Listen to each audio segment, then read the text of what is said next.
Assalomu alaykum qadrli futbol ixlosmandlari. E'tiboringiz markazida futbol maydoni.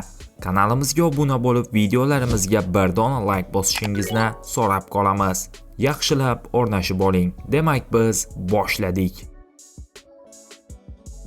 Manchester City futbolchilari Angliya Kubogi doirasida Newcastle maydonida 3-1 hisobda g'alaba qozongan uchrashuvda Josep Guardiola navbatdagi sariq kartochkani oldi va buning oqibatida 2 o'yinga diskvalifikatsiya qilindi.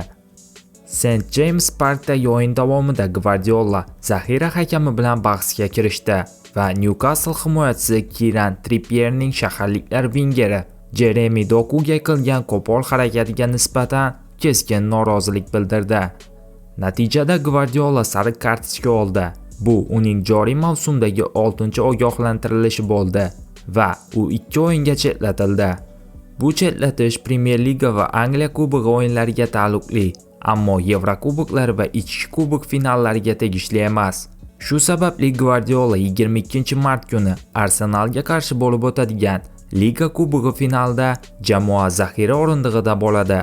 Biroq kelasi shanba kuni West Hamga qarshi Premier Liga o'yini va 4-5 aprel kunlari bo'lib o'tadigan Angliya Kubogi chorak finalida u jamoasini bevosita maydon chetidan boshqara olmaydi.